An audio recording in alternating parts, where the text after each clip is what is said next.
There are a lot of missions that are going to the moon and Mars, trying to explore these worlds more carefully. And yet, the conditions on the surface of both the moon and Mars are brutal. You've got temperature extremes, you've got radiation that's coming from space, but there are these natural places on both of these worlds that you could go into and be partially protected from the hazards of being on the surface of the moon or Mars. And these are lava tubes. They're like the ones that we have on Earth, but because of the lower gravity, they can be gigantic, hundreds of meters across potentially. And we know they're there because we can see them from space. We can see the collapsed skylights, places where the roof of one of these lava tubes has collapsed. You get this tantalizing view of a rubble pile down at the bottom and like a peek down one side of the tube. But what we really want to do is explore them, find out what's going on inside of them. And not only as a place maybe we could put a future research station inside to protect astronauts from the hazards of being out in space, but also that they provide a history of both of these worlds, that you're seeing a strata of past volcanic eruptions, of old crater impacts, paleoregolith on the surface of both of these worlds. And so a lot of missions have been proposed to go directly to these lava tubes, explore their surroundings, maybe get down inside of them. And this probably is the long-term goal of a lot of the space agencies thinking right now. So my guest today is Anna Mittelholz. She's a research scientist at ETH Zurich and the principal investigator for the Lunar Leaper. And she has developed, with a bunch of her colleagues, a mission that will attempt to go to the rim of one of these open skylights on top of a lava tube and explore around. And what makes this mission a little different, it's fairly small and it uses a technology that has been developed for a while for exploring low gravity places like asteroids or the moon, a hopper. So instead of crawling around, instead of walking, you hop. And this is the kind of locomotion that the Apollo astronauts figured out pretty quickly was the best way to move around the moon. You don't try to run, you don't try to walk, you hop around. And you can actually make your way across the surface. So you have this hopping robot land relatively close to one of these skylights, and then it's able to hop around the edge of the chasm, peering over to see what's inside. Now, half of the conversation with Anna is about this, but Anna also worked on the Mars InSight mission, thinks a lot about planetary magnetospheres, especially the magnetosphere on Mars. And so I get a chance to ask one of the most commonly asked questions to me about the Mars magnetosphere. So stay tuned for that as well. All right, enjoy this interview with Anna Mittelholz. Anna, why are these skylights, these collapsed lava tubes on the moon and Mars, such an interesting place for exploration? Yeah, good question. They are really interesting right now. You might have watched the news recently, and so you know that a lot of people, nations, but also commercial entities are trying to get back to the moon. And the overall goal for now, or like that's the next big step, is to bring people back to the moon, humans back to the moon. And if possible, have them stay on the moon for a little longer. And the moon is very uncomfortable. It is really, really cold. A big temperature differences between day and night, like 300 degrees or so of difference. And then there's a constant micrometeor bombardment, and radiation is also it's dangerous. And so being on the surface is not really a great idea. And so these pits, they're basically big holes in the ground. These are these really steep vertical walls, and they're thought to be collapse features. And they are thought to have collapsed in a lava tube. So the idea is there's a subsurface lava tube, and we can actually access this lava tube through these pits. And so this is one of the main reasons why they're so interesting. In terms of a future human base, these might actually be really nice and natural habitats, or like places where we can actually go into and be protected from all these, dangers that would be much more intense at the surface of the moon. Now, I've been in a few lava tubes here on Earth. I've been in Hawaii and in California, and it's an amazing experience. It's kind of like you're inside a sandworm. I don't know how to describe it, but it is like just this giant tube that with like, undulating tube that you're inside of with a floor and everything. It's kind of it's an amazing experience. If I was in one of these on the moon, how would my experience be similar or different? That's a good question, and actually a question we would like to explore further. In fact, we haven't actually seen any of those lava tubes before, but we think that they can actually grow much larger than on the Earth just because of the lower gravity. So these structures would be much more stable. They could grow much larger. So they might be, hundreds of meters in diameter. Which is why they are so suitable, or possibly so suitable, for a possible base, human base. But again, we haven't actually been able to look into any of those. So the kind of hypothesis of these, or the hypotheses that these pits are what we call skylights. So a skylight would imply that they are actually connected to a lava tube. Comes from imagery, orbital imagery. And it's interesting. You can look at these early pictures, and of course, so Kaguya-Selen was the first mission with which I think it was 2009, where it was hypothesized that actually one specific pit hole, the Marius Hills pit. There you go. That was the one that was hypothesized to be a skylight. And there were images taken from different angles and also different illumination angles from the sun. And it looked as if it was sort of continuing below. So there is a hint of that from the images. And so this pit hole was, of course, targeted by further missions, and lots of images were collected that kind of confirmed this observation. But it's an image, and we don't actually know how long it continues, and how expansive that system is. And so, coming back to your question, I think the answer to what can we actually expect, I can give you the safest answer if you send us there and we can actually look at it, and that's what's our plan. All right, well, let's talk about that then. Yeah, you have proposed a mission called the Lunar Leaper. What's the plan? So our plan right now is to send this really small robot. It is a legged robot. It's actually not very big. It would probably not be much bigger than my head. I could hold it right in front of me here. Right, and right. You can pick it up. Exactly. We would like to send this robot close to one of these pit holes and have it approach it with a geophysical instrument suit. And these geophysical instrument, they would be a GPR, ground penetrating radar, and a gravimeter. And so both of these instruments are suited to detect what's in the subsurface. They can basically image the subsurface. So if there was a lava tube below, we would be able to see it with this instrument suit. And so then we would be walking towards the hole.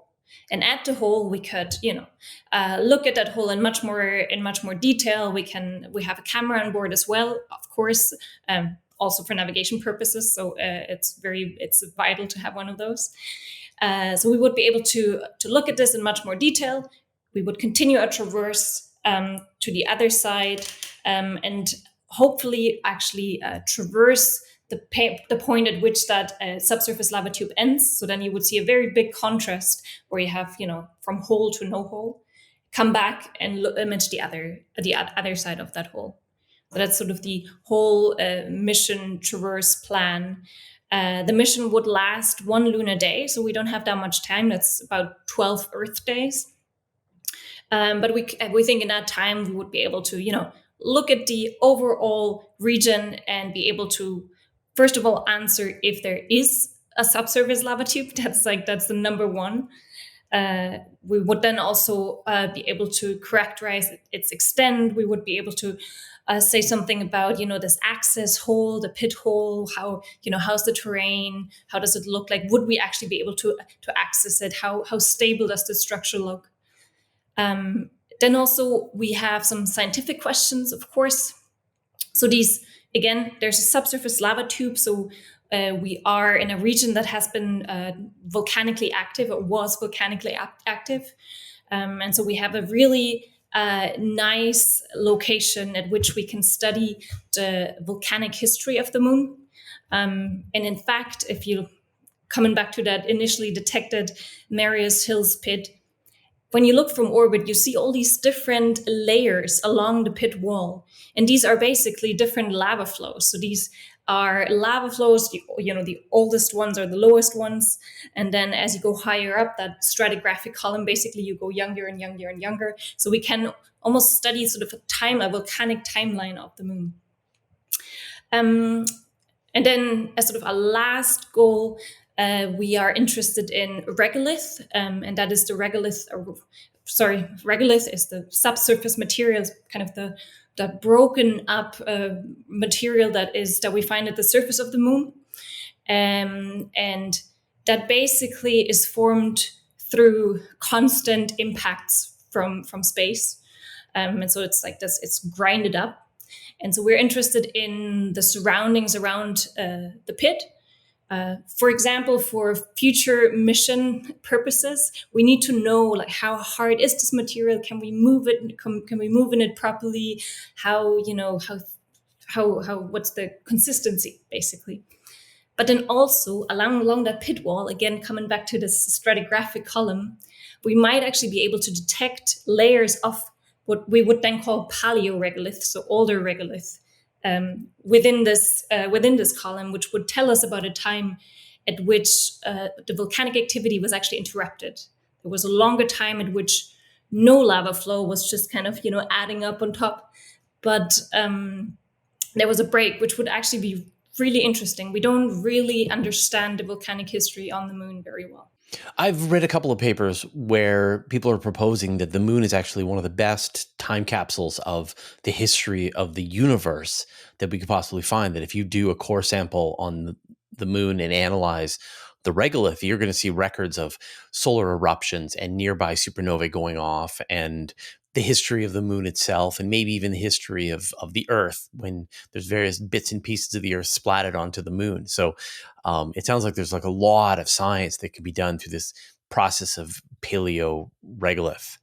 Yes, exactly, for sure. And this pit hole is such an unique location for that, because we have this column of all these different layers. Like we've seen it's there. We know there are multiple layers. We just don't know what they are. And if we found a paleoregolith layer, that would be jackpot, scientifically speaking. Yeah. Yeah, that's crazy. So let's talk about locomotion, because you're calling it the Lunar Leaper. How will it get around? Because to see both sides of a lava tube pit is a challenge in the terrain on the moon. Yes, absolutely. So our robot, it's actually, so I should step back here.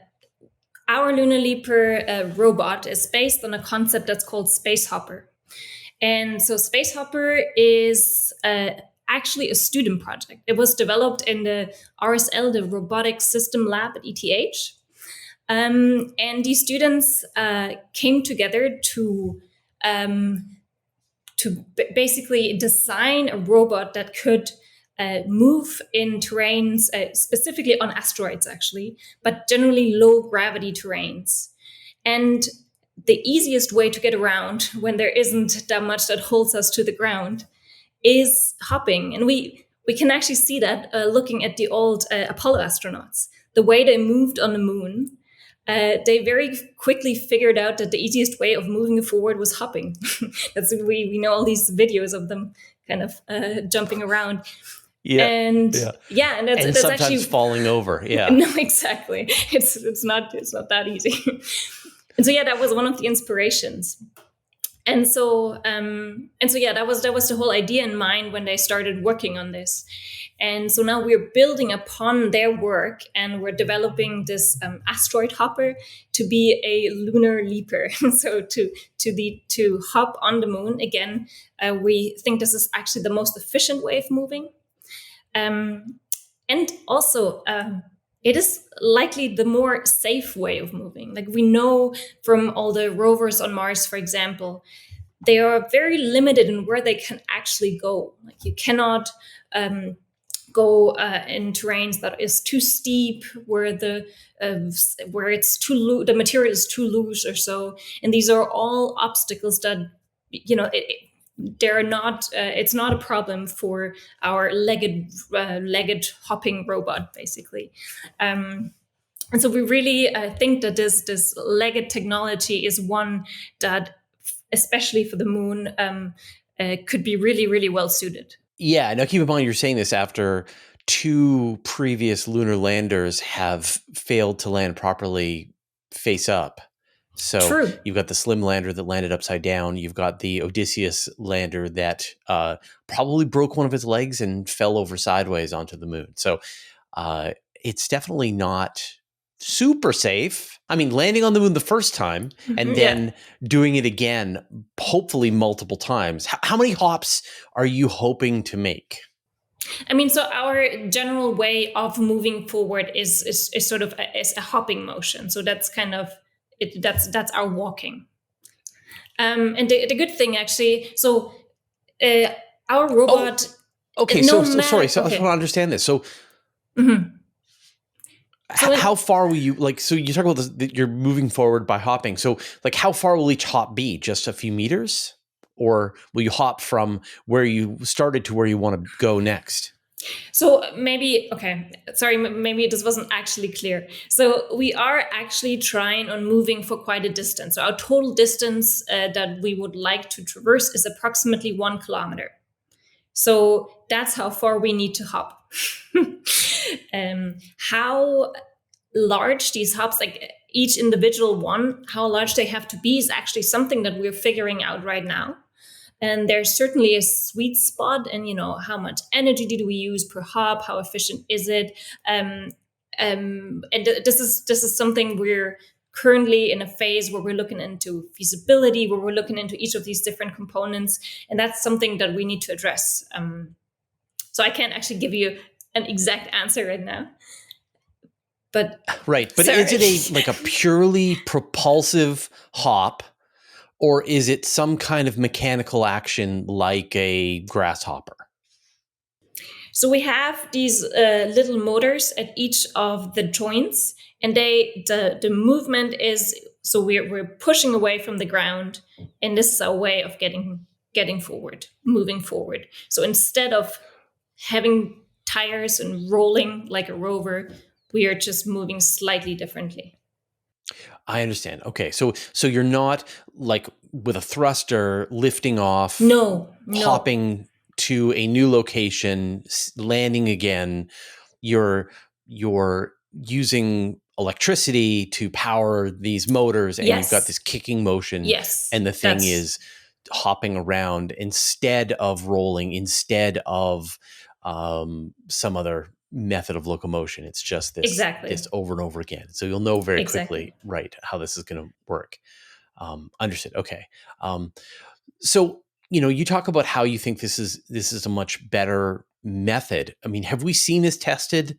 We haven't seen this tested in any spacecraft yet, have we? I mean, I guess just some of the Japanese stuff has been kind of close, but... Well, so there are no legged robots that have been used anywhere on another planet so far. We have, I don't know so the robotic system lab, the lab we've been pairing up with, the ones that are developing our robot, their field of research is autonomous robotics. And they have been working on this little robot that you might have seen before. It looks a little bit like a dog. They call it Animal. Also, Boston Robotics develops them. Sure. And so they have been used, or they are being used, I should say, on Earth. And any place that we don't want to go to, it might be somewhere underground, but it might also just be in some area where there was an earthquake or some construction sites. Any places that might be dangerous. These legged robots are starting to find use. And obviously, I already said places where we might not want to be as humans. And that is obviously also true for planetary exploration. Not that we don't want to be there, but as sending a robot like that for a first scouting mission before we end up going there. That's the idea. Right. So then what is the sort of state of the project right now? You had delivered a presentation at the recent planetary science meeting, and I had that's where I first sort of noticed the work that you're doing. And then there's been some other press releases and stuff put out as well. Where are you along the process right now? Who are you proposing this to? So there was an ESA call, so the European Space Agency. They were looking for small lunar missions.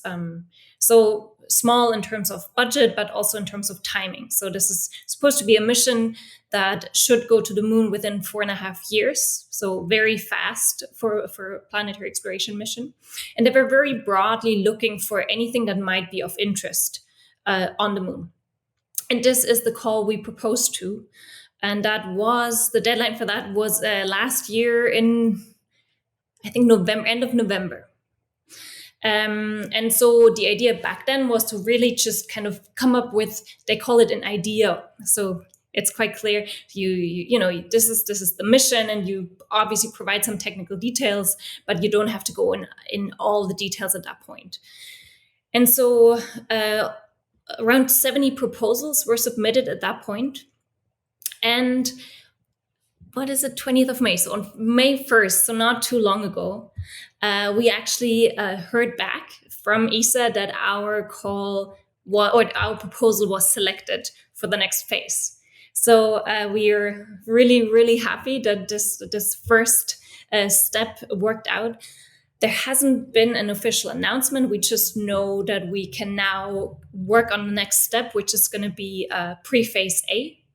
And that basically means we are now in a stage in which we have to go into much more detail. We have to show that what we're proposing is actually possible, that, the goals we have can be answered with the instruments we're bringing, and that we can actually, power these instruments given what our solar panels can generate, and so on. So just give a much more, do a feasibility study. That's basically the next step.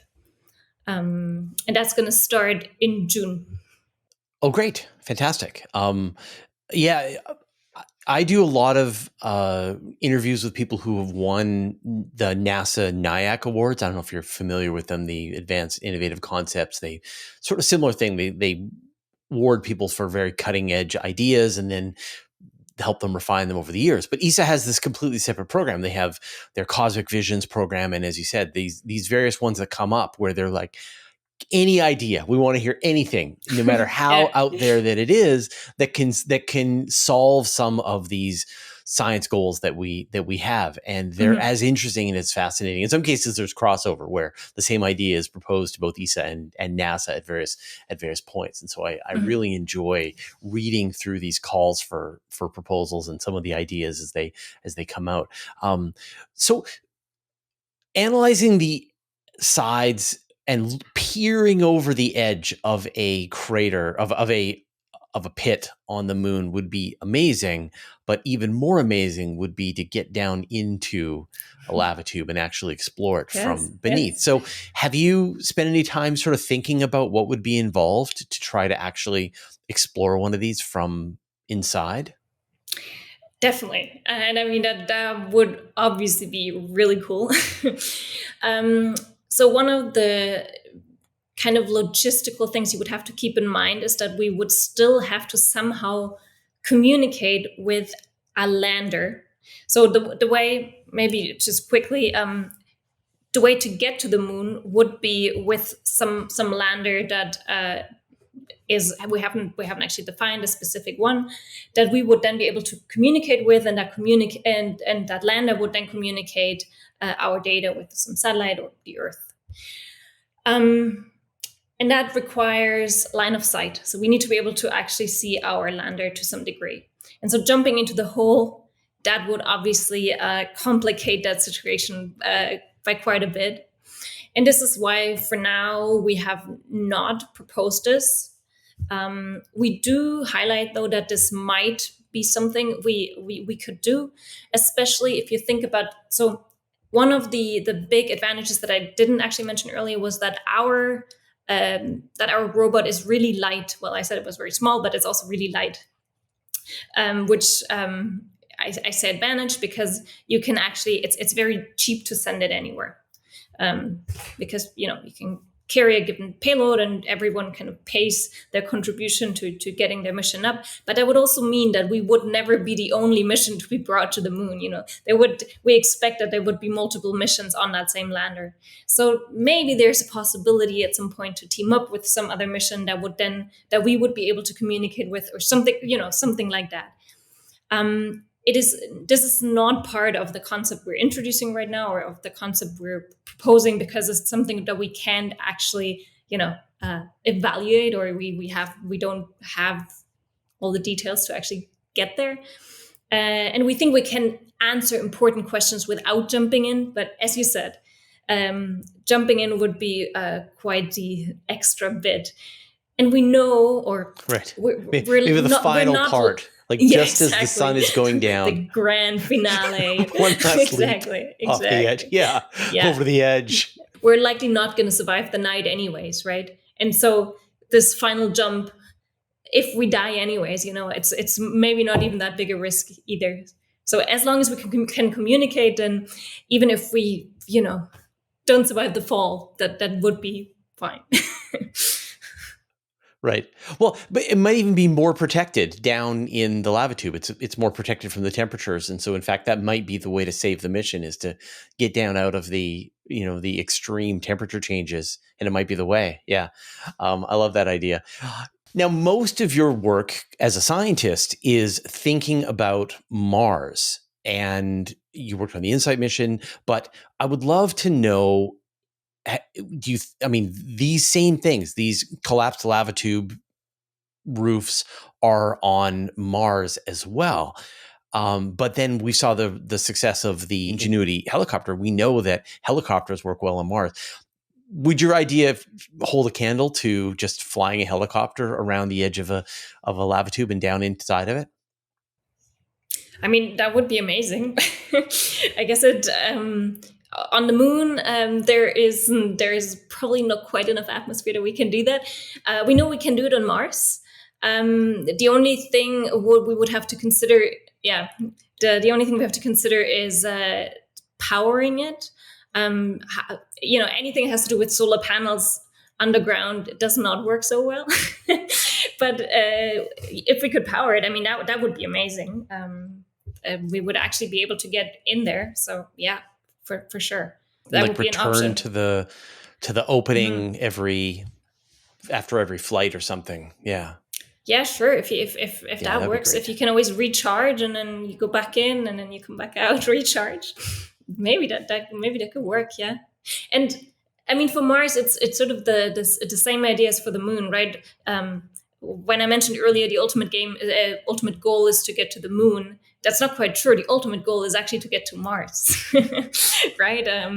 And one of the reasons to go to the moon is that if we could start from the moon instead of starting from the Earth, given the moon's lower gravity, we can actually get out into the outer solar system much easier, and we could get out to Mars much easier.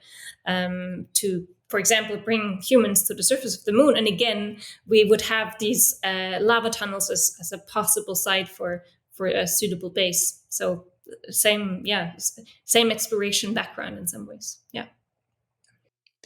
Do you think, Mars has more gravity, 1/3 Earth gravity instead of 1/6, but also has really complicated terrain, places that the existing rovers just aren't able to pass through. Do you think this hopping technique might work well on Mars as well? Definitely. It's so a legged robot in general, it doesn't necessarily have to hop either. So I think that the legged system, in terms of what we can traverse and what we can traverse, is advantageous. The question on if it would do more of a walking or a hopping movement, that would probably have to be determined. What is the most suitable, also for a given terrain or so. I think about like jumping spiders, that we've got them around and inside the house often, and they'll crawl around very carefully spider-like, and then they will leap really far and land somewhere and then keep moving. And so maybe that's the combo is something that is like a jumping spider on Mars. Yeah, right. Right. It actually, I have had people comment that our robot looks a little bit like a jumping spider. So, that's not so far off. Yeah. Walk when it needs to, and then jump when it needs to cross some kind of gap or something. I love it. Exactly. I love spiders, so this does not bother me at all. Perfect. I want to shift gears now. We've talked about the mission. Good luck with that. But your research work has largely been in studying planetary magnetospheres, specifically Mars. And so one of the big questions that everybody has is, why does Mars not have a global magnetosphere the way the Earth does? Yeah, Mars is complicated. So Mars does have a magnetosphere, an induced magnetosphere, but it doesn't have a global dynamo field. So that's the big missing part. So for the Earth, we all know we have that big global dynamo field that's being generated within the core, and being generated within the core because we have some liquid iron that is that's convecting. So what we know about Mars is that this is likely not happening, or it's not convecting vigorously enough to be able to sustain a dynamo. And why that is? So, I mean, there are sort of different ideas. One, Mars is much smaller than the Earth, so it cools down quicker. And so we might just not have, it might just not be hot enough anymore. We know actually from InSight and also from measurements in space, InSight, NASA mission to Mars, by the way, that operated just the last few years. It had a seismometer on board. And with this seismometer, we detected that there was indeed a liquid core. So we know that there is this molten metallic material. So we know it's there. But again, it's apparently not convecting vigorously enough. One other aspect actually we were able to find with InSight, which is also very interesting, is that Mars likely does not have an inner solid core as opposed to the Earth. And for the Earth, this solid inner core is actually important for magnetic field generation because basically constantly we are having this liquid material in the interior of the Earth crystallizing to form a solid bit in the interior. And that releases energy. And that actually contributes to generating this convecting motion in that dynamo field. And so again, Mars does not have one of these solid inner cores. So that might be one of the contributors that there isn't a dynamo being generated anymore. We know that there was a dynamo at some point in time, like approximately 4 billion years ago, so a very long time ago. And we know this because we have rocks at the surface of Mars, so the crustal material that is really quite strongly magnetized. And the only explanation for that, the only way to actually magnetize that crust would be through a dynamo. And so this is that's the ancient record of Mars's past.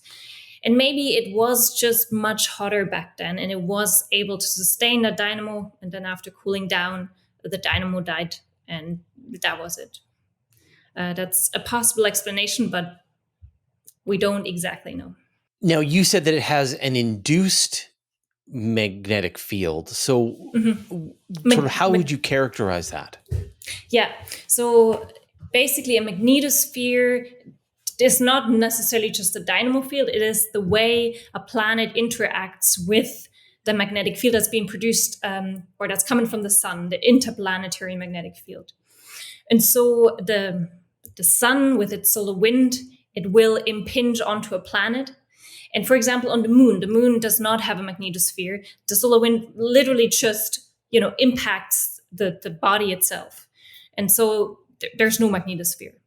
For Mars, that's not quite the case. So Mars has a little bit of an atmosphere, and the solar wind interaction with that atmosphere builds up what we call an ionosphere. So that's and what happens at that, it basically creates a boundary where the solar wind is decelerated really, really quickly. And sort of if you look at a magnetic field coming from the sun, it basically just drapes around the planet, similar to what we see on the Earth. Just for the Earth, this field that sort of holds back the sun's, the solar wind, the sun's magnetic field is that dynamo. It's much stronger than the ionosphere for the Earth's case, so that's much more important. And so that's why for Mars we call this induced magnetosphere, because the magnetosphere that holds back the solar wind is induced in the ionosphere. So there are currents that are being produced there. But that's not providing any protection from cosmic rays. It is, to some degree. It is generating protection more so than for the moon, for example. Actually, also interesting for Mars is I mentioned these really strong crustal fields in some places. And so what happens at these places, the crustal fields are quite strong. So what they build up is they call them mini magnetosphere. So they basically, you can think of them as like little field lines that build little protective houses that hold back cosmic radiation, that hold back solar wind. And so this is sort of the special case and what differentiates Mars from Venus in this sort of from the point of view of understanding magnetospheres. It's quite interesting. I get this question all the time from my audience, and it usually starts with someone saying, why don't they just, and I know, okay, here comes some giant engineering project, and then propose crashing various things into Mars to restart its magnetic field. I guess would crashing something large into Mars, I don't know, like Titan or something, help restart its magnetic field? So is this even feasible?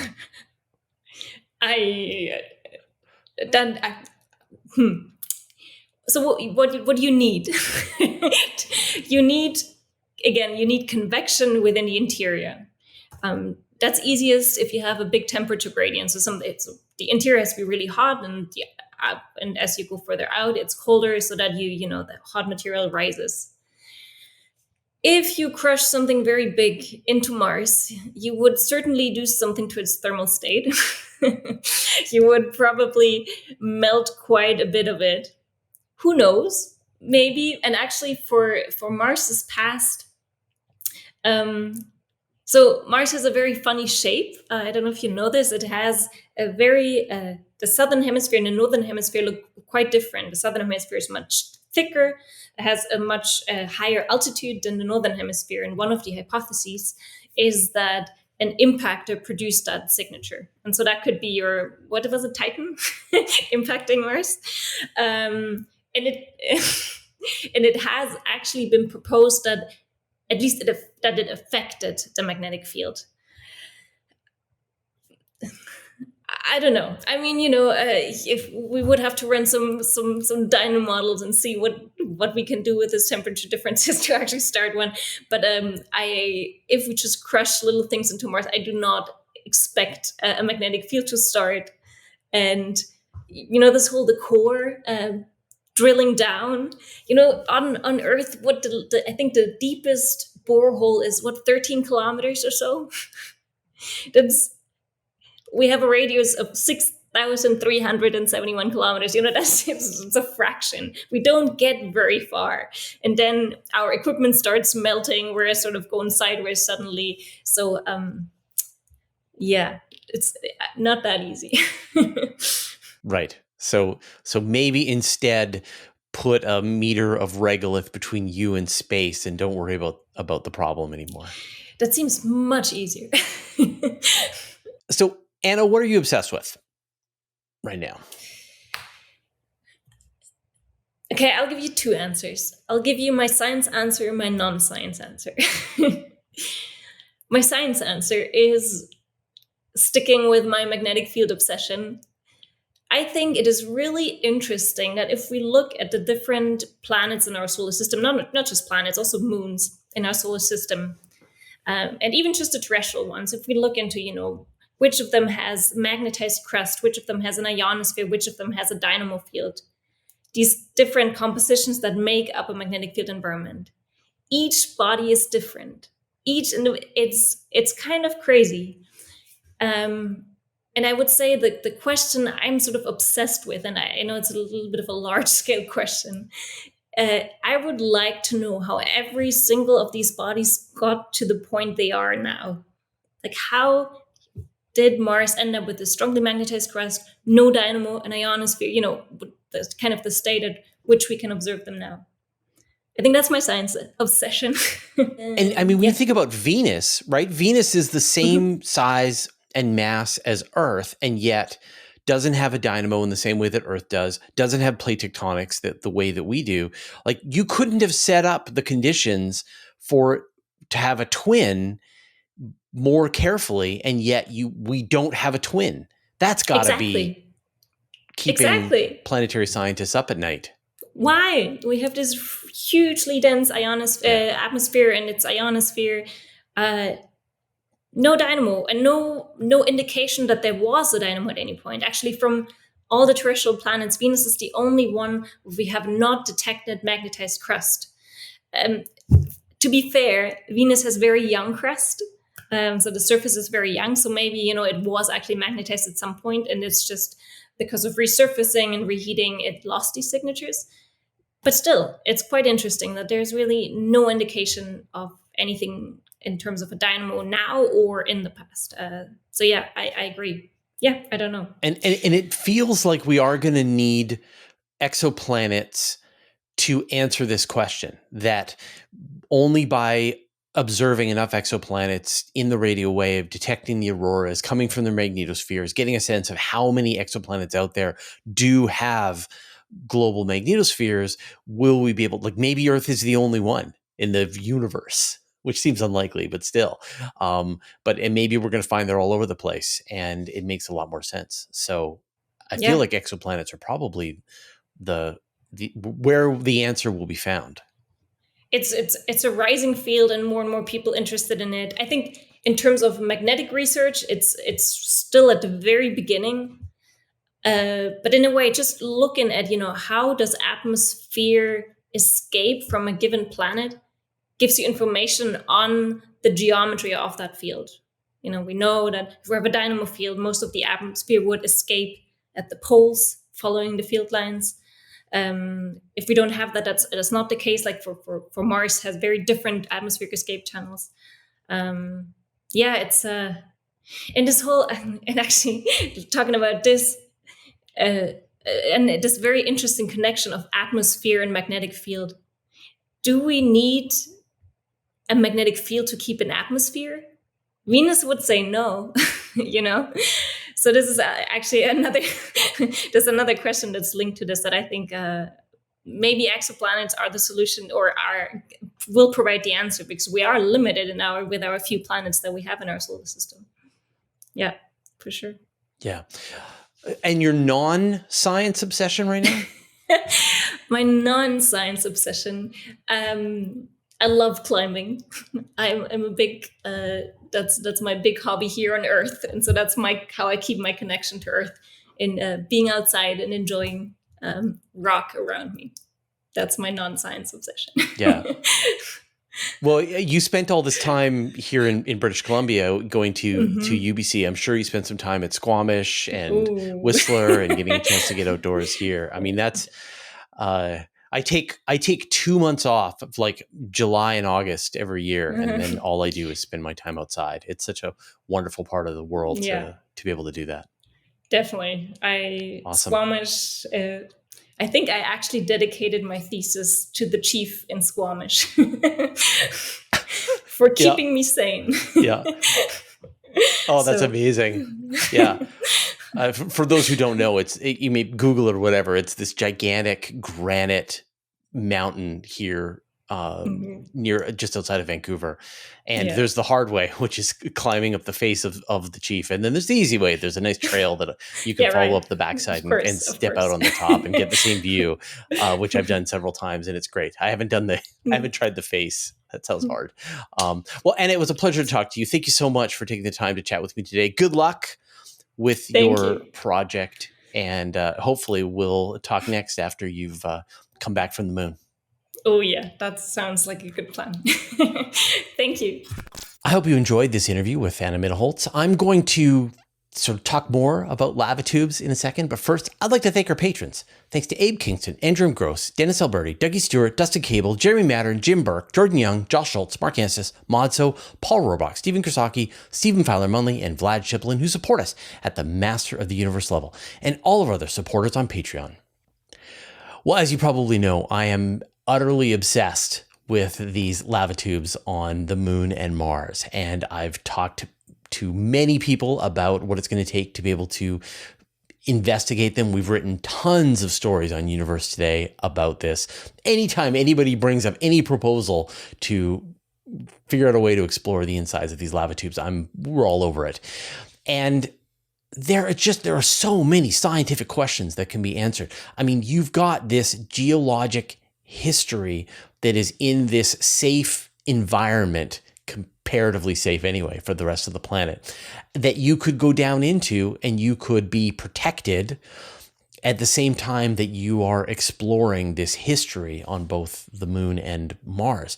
And like, what else could you hope for? I mean, the conditions could be mild through the lunar day and into the lunar night. It could be mild through the Martian day and the Martian night, and you're protected from the radiation. And yet there are these unique challenges to being able to go there. You're away from the sunlight. You're away from direct communications with Earth. And so these are the kinds of challenges that need to be overcome. And yet if they can be, then they are the perfect places to explore. Now, I did an interview with a cave explorer here on Earth who thinks about what it's going to take to actually send astronauts to explore caves on the moon or Mars. So check that interview out now. All right. Thanks a lot. We'll see you next time.